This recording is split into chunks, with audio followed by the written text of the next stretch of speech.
안녕하세요. 4월 29일 금요일 말드라에 오신 여러분들을 환영하고 축복합니다. 제가 목소리가 완전히 복귀된 것이 아니라 어떻게 들리시는지 모르겠습니다. 개인적으로는 저음으로 속삭이듯이 이야기하는 것이 듣는 분들한테는 더 편하지 않을까 싶은데요. 어떻게 말하든 핑계처럼 들릴 수 있겠지만 목소리 톤과 관계없이 말드라를 기억해 주시고 함께 해주시는 여러분들께 진심으로 감사를 드립니다. 여러분들은 가능하면 코로나에 걸리시지 않으시길 바랍니다. 사람마다 다르겠지만 저는 정말 아팠거든요. 어쨌든 4월의 마지막 금요일이자 거리두기 수칙이 풀린 첫 금요일입니다. 한 달 동안 정말 수고 많으셨고 또한 감사한 마음을 담아 오늘도 힘차게 말드라를 시작해 보도록 하겠습니다. 자, 출발!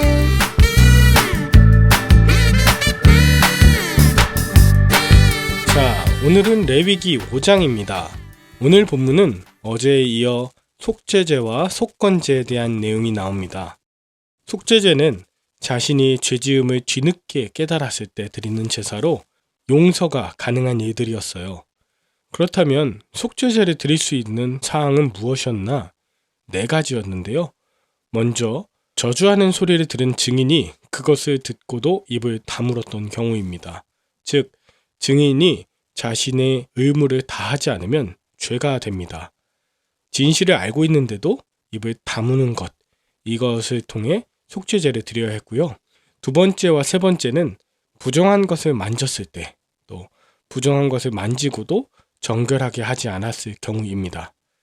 제사장과 리더들은 특별히 정결한 일을 수행하는 자들이었기 때문에 이 부분을 굉장히 중요하게 여겼을 것입니다. 4번째는 성급한 맹세를 했을 경우인데요. 아기가 없었다 하더라도 이것이 거짓이거나 온전하지 않았을 경우였다면 죄가 되었습니다.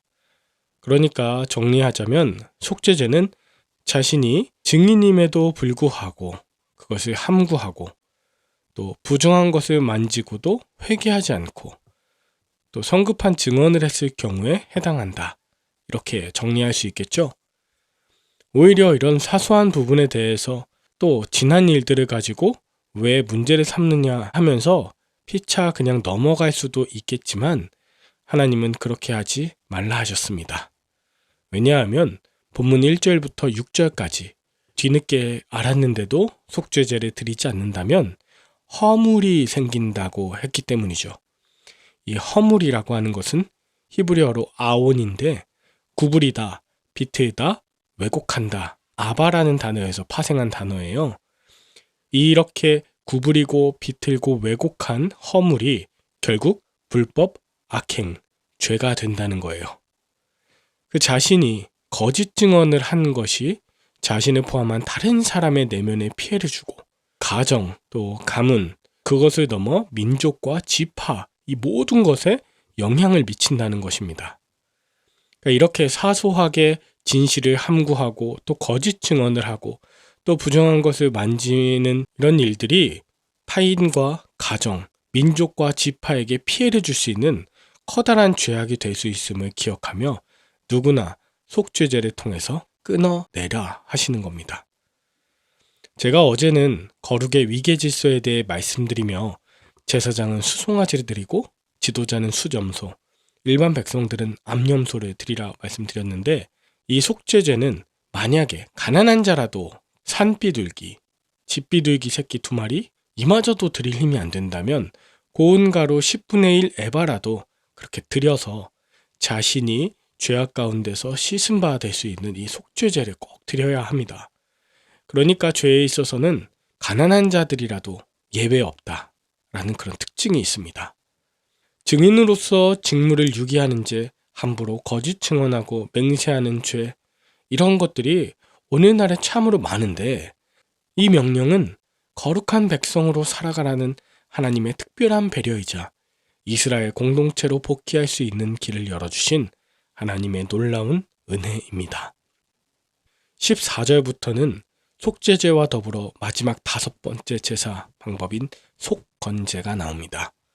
속건제는 내일 조금 더 자세하게 말씀드리겠지만 이 역시 부지 중에 범한 죄에 대한 보상의 개념이 더 들어간 제사입니다. 만약에 성물에 대해 피해를 입혔으면 성물 플러스 거기에 5분의 1에 대한 것을 더 보상하고 거기에 포함해서 하나님께 제사를 드리는 것, 이것이 속건제입니다. 내일 본문에서는 이웃의 물건을 도둑질하거나 남이 잃은 물건을 줍고도 부인했을 경우 원래 물건에다가 5분의 1을 더해서 주고 속건제를 드려야 한다. 물론 부지 중에 범한 죄에만 이것이 해당이 되고 알고도 짓는 죄, 거기에서는 처벌이 들어가죠. 여러분, 이렇게 성물이건 이웃의 물건이건 함부로 대하거나 부지 중에라도 피해를 입히고도 제대로 회복이 되지 않을 수 있었기 때문에 이 속건제를 드리라 하신 거예요. 이 속건제 때문에 제사장들, 성막에 드려진 성물들에 대해 함부로 대하지 않고 조심히 다루었겠죠. 또한 이웃에게 피해를 주었을 경우에 피해당한 것 이상의 그 5분의 1 마음을 더해서 보상하고 또 제사드리며 사랑과 거룩의 공동체를 유지하는 그런 비결이 되었을 것입니다. 저는 속건제를 보면 특별히 오늘날의 교회 비품에 대해서 생각하게 되는데요. 교회 건물, 또 기계, 교회 차량을 포함한 모든 물품이 성도들이 하나님의 영광을 위해 드린 헌금으로 마련된 것이죠. 물론 모든 것이 성물이라 할 수는 없지만 하나님의 일을 위해 쓰인다고 본다면 우리는 모든 물건들 정말 조심히 사용하고 깨끗하게 관리해야 할 책임이 있습니다.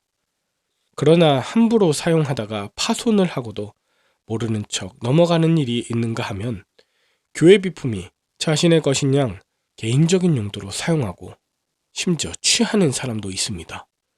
성경의 대표적으로 여호수아서에 나오는 아간, 이 비품을 훔치거나 팔아 자기의 입속을 챙기는 부류의 사람을 말합니다. 느헤미야의 도비아나 산발랏, 또 신약시대에는 안나스와 가야바 같은 대제사장들 모두 성물을 취하던 자들이었습니다.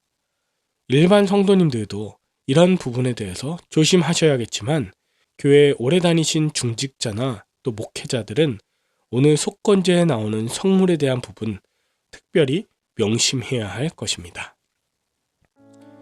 여러분, 속죄제와 속건제 모두 부지 중에 지은 죄를 속하는 제사인데 그것을 알게 되었을 때 어떤 태도로 회개하느냐, 그것이 굉장히 중요하겠죠.